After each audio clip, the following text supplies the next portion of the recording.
General ওয়াকারের কি বিদায় ঘণ্টা বেজে গেল? ঢং ঢং ঢং ঢং ঢং ঢং অবস্থা দেখে তাই মনে হচ্ছে এই 4 তারকা জেনারেল ভৌ ভৌ দৌড় দিয়ে যাচ্ছেন, কিন্তু আমার কাছে মনে হচ্ছে পায়ের নিচের মাটি তার খুব দ্রুতই সরে যাচ্ছে। এবং যদি সরে যায়, সত্যি কথা বলি, আমি ব্যক্তিগতভাবে খুশি হব।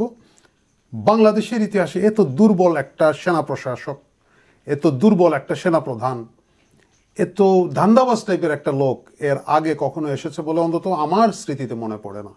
ইনস্টিটিউশনের একটা প্রাইড আছে, চেয়ারের একটা মর্যাদা আছে, যারাই ছিলেন মানে অনেক ধরনের উদ্ভট উদ্ভট লোকও কিন্তু সেনাপ্রধান হয়েছেন। মানে জেনারেল আজিজের কথা যদি আমি বলি, হ্যাঁ, তার লয়ালিটি ছিল আওয়ামী লীগের প্রতি এবং অন্যান্য কারণে হয়তো তাকে আওয়ামী লীগ করেছেন। জেনারেল আজিজ আদৌ সেই পদের যোগ্য ছিলেন কিনা না সেটা সেনাতে যারা আছেন তারা বলতে পারবেন। পাবলিক পারসেপশন ভালো ছিল না, তারপরেও এদের যে মিনিমাম ব্যক্তিত্বটুকু ছিল এটা জেনারেল ওয়াকারের নাই। বাংলাদেশকে আজকে এই চূড়ান্ত ডুবন্ত অবস্থায় নিয়ে আসার জন্য জেনারেল ওয়াকার একজন বড় দায়ী ব্যক্তি। কিন্তু মনে করা হচ্ছিল যে তিনি হয়তো এই সরকার খুব ভালোভাবে চালাচ্ছেন, পিছন থেকে মানে বাংলাদেশ ধ্বংসের যে নেপথ্য কারিগর তাদের মধ্যে একজন আছেন। এখন মনে হচ্ছে ব্যবহার শেষে তাকে ওইটার মতো আর কি ছুঁড়ে ফেলে দেওয়ার একটা পরিস্থিতি তৈরি হয়েছে। আপনারা যারা এই ভিডিওটি দেখছেন, আমি জানি না আপনারা চিফ অ্যাডভাইজার মহোদয়, আমাদের মাননীয় প্রধান উপদেষ্টা মহোদয়ের সাম্প্রতিক প্রেস রিলিজটা দেখেছেন কিনা। জেনারেল ওয়াকার, এই ভিডিওটা যখন আমি করছি সোমবারে জেনারেল ওয়াকার গিয়ে দেখা করেছিলেন ডক্টর মোহাম্মদ ইউনূসের সাথে। প্রেস রিলিজের ভাষা বোঝা যাচ্ছে যে খুব সুখকর হয় নাই। এর আগে জেনারেল ওয়াকার যেভাবে বলতেন, যাহাই আসুক না কেন আমি আপনার সাথে আছি, মনে হচ্ছে ডক্টর ইউনূস জেনারেল ওয়াকারকে একটা ভালো শার্টিং দিয়েছেন, সেটা প্রেস রিলিজে বোঝা যায়। এখানের মধ্যে বলাই হয়েছে যে chain of command strictly maintain, professionalism এইসবের ব্যাপারে স্মরণ করিয়ে দিয়েছেন যে নির্বাচন পর্যন্ত এইগুলো যাতে মেনটেন করা হয়। এই ধরনের কথা কিন্তু আগে আমরা কখনো শুনি নাই। এবং মজা হচ্ছে প্রেস কনফারেন্সে প্রেস রিলিজে দেখা গেল জেনারেল ওয়াকার যেটা বলেছেন ডক্টর ইউনূসকে, বাইরের কোনো গুজবে কান দিবেন না, আমরা সর্বোচ্চভাবে আপনার সাথে আছি। মানে একটা ঘুষ ফুসফুস নিশ্চয়ই আছে, কারণ এর আগে কখনোই আমরা এই ধরনের দেখি না। আমরা খুবই রুটিন একটা দেখভালের অবস্থা দেখেছি। গুজব আছে, বিশ্বাসযোগ্য গুজব আছে যে ডক্টর মোহাম্মদ ইউনূসের সাথে দেখা করার আগে জেনারেল ওয়াকার গতকালকে প্রধান বিচারপতির সাথে দেখা করেছেন। সত্য মিথ্যা ছবি দিয়ে প্রমাণ করার অবস্থা নাই, কিন্তু বিভিন্ন সূত্র বলছে যে এই ধরনের একটা বৈঠকের সম্ভাবনা উড়িয়ে দেওয়া যায় না। এবং ডক্টর মোহাম্মদ ইউনূসের সাথে দেখা করার পরে সেটা প্রধান রাষ্ট্রপতি চুপ্পুর সাথেও দেখা করে এসেছেন। কেন এত ছুটোছুটি, কেন এত দৌড়াদৌড়ি, কেন এত তাড়াহুড়া বা কি যেভাবে বলেন না কেন, কারণ জেনারেল ওয়াকারের পায়ের নিচের মাটি সরে গেছে। কি কারণে গণ অধিকার পরিষদের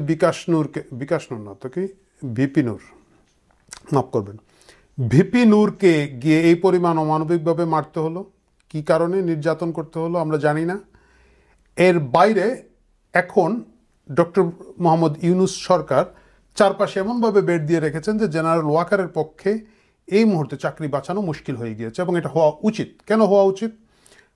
প্রথম কথা হচ্ছে, আপনারা জানেন যে জেনারেল ওয়াকার ফেল করেছেন গত 5 আগস্ট, সিরিয়াসলি ফেল করেছেন। তার যে ষড়যন্ত্র, তার যে পরিকল্পনা তাদের ছিল, সেটা কাজে লাগে নাই।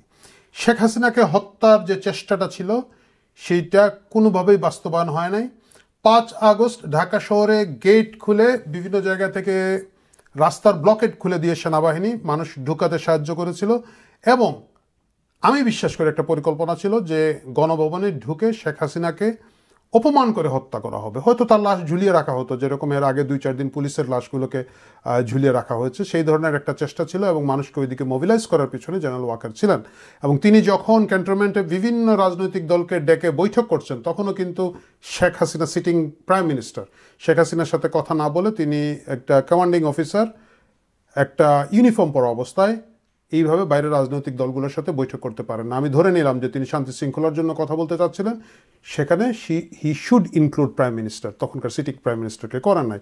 এবং কথা আছে যে শেখ হাসিনা যখন বিমান বাহিনীর সহায়তায় বাংলাদেশ ত্যাগ করেন, তিনি বলেছিলেন, হায় হায়, এইমাত্র শুনলাম উনি বা দেশ ছেড়ে চলে গিয়েছিলেন। এখানে ডিপ স্টেট জেনারেল ওয়াকারকে দিয়ে যে কাজ করানোর চেষ্টা করেছিল সেটা আর করতে পারে নাই। তারপরে উনি যেটা করলেন, বললেন আমার উপর ভরসা রাখুন, সারা বাংলাদেশ তার উপর ভরসা রাখলো। ভরসার প্রধান কাজ তিনি যেটা করলেন 5 আগস্ট ইউনিফর্ম পরা সেনা সদস্যদেরকে দিয়ে বিভিন্ন জায়গায় বঙ্গবন্ধুর ভাস্কর্যগুলোকে টেনে হিচড়ে নামানো, অপমান করা, এটা করেছেন। তার কমান্ডে হয়েছে। কারো শাস্তি হয়েছে? একটা প্রফেশনাল সেনাবাহিনী হতে পারে, সরকার পরিবর্তন হয়েছে, চেঞ্জ হয়েছে, মানলাম, মানুষ এসে একেবারে সব কিছুকে উল্টো পালট করে দিয়েছে। প্রফেশনাল সেনাবাহিনীর উচিত ছিল পরবর্তী সরকারে কারা আসবেন সেটাকে নিয়ে ব্যস্ত থাকা, আইন শৃঙ্খলা রক্ষা করা। যেহেতু এখন আওয়ামী লীগ নাই, সরকার চলে গিয়েছে, এদের মবকে নিয়ন্ত্রণ করা। কিন্তু সেটা না করে ইউনিফর্ম পরা প্রফেশনাল সেনা ভাস্কর্য ভাঙতে লেগেছে on the command of general Waker 5 তারিখে। আমি জানি না, আওয়ামী লীগ খুব পীড়িত করে এখনো। আমি দেখছি আওয়ামী লীগ এখনো, আওয়ামী লীগের যারা নেতাকর্মীরা আছেন, এই যে এখন বলবো জেনারেল ওয়াকারের বিরুদ্ধে, তাদের অনেকের মন খারাপ হবে। আরে ভাই কি বলেন, আমাদের লোক, আমাদের ফুফাতো বোনের জামাই। বঙ্গবন্ধু একবার ভুল করেছিলেন শফি সাহেবকে আর্মি চিফ করে। উনি কিন্তু, আপনারা অনেকেই জানেন কি জানেন না আমি জানি না, জেনারেল শফি কিন্তু প্রায়োরিটিতে ছিলেন না। মানে general Shafi was not the highest সিনিয়রিটির দিক থেকে উনি সিনিয়র ছিলেন না, জিয়াউর রহমান সিনিয়র ছিলেন। জেনারেল শফিকে করা হয়েছিল বিশ্বস্ততার জন্য। যেহেতু একটা দুর্বল সেনাপ্রধান তখন ছিলেন, বঙ্গবন্ধুকে পুরো পরিবার সহ প্রাণ দিয়ে সেটা প্রমাণ করতে হলো। এবং অনেকেই বলে থাকেন যে জেনারেল ওয়াকারের ক্ষেত্রে একই কথা হয়েছে, আত্মীয়তার কারণে শেখ হাসিনার ফুফাতো বোনের স্বামী বা কোনো লতায় পাতায় হতে পারে, আত্মীয় হিসাবে তারকে বিশ্বস্ততা এবং তার প্রতি সেই আস্থার জায়গা থেকে তাকে সেনাপ্রধান করা হয়েছিল। সেনাপ্রধান যে বছর করা হচ্ছে ওই বছরই তখতে তাও উল্টে দিয়েছে। তারা ষড়যন্ত্র করেছে এবং আওয়ামী লীগকে ক্ষমতাচ্যুত করার পিছনে কি রোল, কি ভূমিকা তারা পালন করেছে গেল। আমি মানলাম যে তখন আমি ধরলাম যে তারা খুব নির্দোষ, তারা কিছুই করে নাই। গোপালগঞ্জের ঘটনার পরে আমাকে বলেন 5 দিন কারফিউ দিয়ে ওইখানের মধ্যে, প্রথম 1 ঘন্টা 2 ঘন্টা 4 ঘন্টা 5 ঘন্টা আমি মেনে নিলাম যে ন্যাশনাল কমেডি পার্টির লোকজন ওইখানের মধ্যে না বুঝে গেছে, বাচ্চা কাচ্চা উস্কানি দিতে গেছে, লোকজন পেদানি দিচ্ছে, তাদেরকে এপিসির ভিতরে, ট্যাঙ্কের ভিতরে করে পালিয়ে দেওয়া হয়েছে, ওই সময় গুলি করা হয়েছে, মারা হচ্ছে। কিন্তু এরা তো পালিয়ে গেছে ভাই। পালিয়ে যাওয়ার পরে 5 দিন ওইখানে টানা কারফিউ দিয়ে অমানবিক নির্যাতন করা হয়েছে লোকজনের কাছে। কারণ তারপরে আওয়ামী লীগ তাকে কেন ভালোবাসে, কেন তাকে, আমি দেখলাম আবার একটা বিবৃতিও দিয়েছে সেনাবাহিনীর দিকে তাকে। আর ভাই আওয়ামী লীগ আপনারা ওই সেনাবাহিনীর দিকে না তাকে নিজের দিকে তাকান, আল্লাহর রাস্তে নিজের রাজনীতিটা করার চেষ্টা করেন। 1 বছর বসে থাকবেন, জেনারেল ওয়াকার আপনাদেরকে আইনা বসায় দিবে। ওই বেচারার প্রথম কথা হচ্ছে কোনো ইচ্ছা, আগ্রহ, সাহস, গাটস কিছুই নাই, যোগ্যতা নাই, এবং তার নিজের চাকরি আছে কিনা না সেটা নিয়ে টানাটানি আছে। আমি আশা করব কেয়ারটেকার গভর্নমেন্ট আগামীতে নির্বাচনে আসবে, নির্বাচনে আসার আগে একজন যোগ্য সেনাপ্রধানকে যদি দিতে পারেন সেটা হয়তো দেশের জন্য ভালো হবে। কারণ সেনাবাহিনী যেহেতু মাঠে আছে, সে যাতে নিরপেক্ষভাবে দায়িত্ব পালন করতে পারে। সেনাবাহিনী যেহেতু মাঠে আছে, ম্যাজিস্ট্রেসি পাওয়ার নিয়ে তারা যাতে মব নিয়ন্ত্রণ করতে পারে, এই চেষ্টাটা করবেন। আমরা এর আগে দেখেছি বাংলাদেশে, এর আগে ইমার্জেন্সি কিন্তু নতুন আসে নাই, এর আগে ইমার্জেন্সি এসেছে। এই ধরনের তত্ত্বাবধায়ক সরকারের সময় সেনাবাহিনী রাস্তায় ছিল। বিশেষ করে 1/11-এর সময় আমরা জেনারেল মইনকে দেখেছি, তার সময় সেনাবাহিনী এমনভাবে রাস্তায় ছিল, লোকজন পরাণের ভয়ে দামি দামি গাড়ি, কোটি টাকার গাড়ি রাস্তা ফেলে গেছে। শুধু তা না, রাস্তাঘাটে অজগর পাওয়া যেত। আপনারা যারা ছোট এই ভিডিওটা দেখছেন তারা জানেন না, প্রাণের ভয়ে বাড়িতে পালতো অজগর। ওই সময়কার যারা 4 দলীয় জোট, বিএনপি জামাত সরকারে ছিল ভাই, ওইগুলোও কিন্তু, এখন তো খালি আওয়ামী লীগের গালি দেন, তখনকার অবস্থা যদি দেখতেন, হরিণ পালতো বাড়িতে, অজগর পারতো, একদম একেবারে মিডিল ইস্টের, কি বলা যায় ওলা, যে মিডিল ইস্টের ওইগুলো আর কি, মানে বড় লোক আমির টামির থাকে না, শেখের মতো কারবার ছিল। কিন্তু ওইগুলো পালিয়ে ভেগেছে সেনাবাহিনীর দলে, এবং মানুষ সেনাবাহিনীর কাছে যাইতো। কিন্তু তখন 1/11-এর সময় বিভিন্ন জটিলতা নিয়ে, সাধারণ বিচার আচার নিয়ে লোকজন গিয়ে চেষ্টা করতো, সেনাবাহিনীকে বলতো যে ভাই আমার জায়গাটা দখল করে রেখেছে, সেনাবাহিনী উদ্ধার করে দিচ্ছে, ভাই আমার গরিব মানুষ আমার টাকা মেরে দিয়েছে, বা অমুকে আমার এটা করেছে, অন্যায় করেছে, আমার বাড়ি দখল করার চেষ্টা করছে, এবং সেনাবাহিনী সেগুলোতে কার্যকর ভূমিকা রাখতো। আর এখন আমরা দেখি সেনাবাহিনী কি করে, সেনাবাহিনী যেখানে মব হয় সেখানে যাওয়া ছাড়া বাকি সব কাজ করে, এবং বিভিন্ন জায়গায় খুব টেকনিক্যাল উস্কানি দেয়। যেমন ধরেন এই যে নূর কিন্তু এত খারাপ একটা নেতা না তো, মানে সে তার মতো একটা ছোট দলছের ছোট নেতা, তাকে অমানবিকভাবে নির্যাতন করা, এইসব কাজ পারে। গোপালগঞ্জে গিয়ে 5 দিন আটকে রাখা, এইসব কাজ পারে। এখন মনে হচ্ছে বাঘ আইলো বলে বাঘ আসতেছে, জেনারেল ওয়াকারের ডেজ আর নাম্বারড।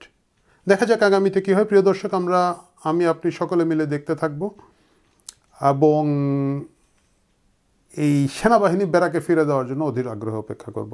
সেনাবাহিনীর এখন ব্যারাকে ফিরে যাওয়া দরকার। বাইরে ইউজলেস, কোনো কাজ হচ্ছে না এদেরকে দিয়ে, বরঞ্চ এদের প্রফেশনালিজম কমে যাচ্ছে, এদেরকে মানুষ যে রেসপেক্টটা করতো, যে ভয় করতো, এই জিনিসটা কমে যাচ্ছে। এটা লং রানে কিন্তু ইনস্টিটিউট হিসাবে বাংলাদেশ সেনাবাহিনীর একটা সিরিয়াস ক্ষতি হচ্ছে। কারণ শেষ পর্যন্ত আমরা বিভিন্ন দুর্যোগে সেনাবাহিনীর উপরে ভূমিকা, মানে এটা প্রাকৃতিক দুর্যোগের কথা বলছি না, রাজনৈতিক দুর্যোগের সময় আমরা সেনাবাহিনীকে আস্থা নিয়েছি। ভাই আর্মি নামছে, এখন ভাই একটু শান্তি শৃঙ্খলা হবে, এই জায়গা থেকে সেনাবাহিনীর প্রতি ওই ভয়টা, ওই সমীহটা যে এখন কেটে যাচ্ছে, এই দুর্বল সেনাপ্রধান জেনারেল ওয়াকার হচ্ছে এর জন্য বড় দায়ী। আমার মনে হয় যদি এই সেনাপ্রধান বিদায় নেয়, একটা ভালো সেনাপ্রধান আসে, এটা ভালো, এবং আর্মিকে যদি ব্যারাকে ফিরিয়ে নিয়ে যাওয়া হয়, তাহলে তাদের ইজ্জতটাও বাঁচে, এবং লং রান ইনস্টিটিউট হিসাবে বাংলাদেশ সেনাবাহিনী, যেটা আমাদের সকলের একটা গর্বের প্রতিষ্ঠান, সেটা সম্মানটাও বাঁচে। প্রিয় দর্শক, দেখা যাক আগামীতে কি হয়, কিভাবে খেলাধুলা চলতেই থাকে। Left right, left right, left right. ভালো থাকুন।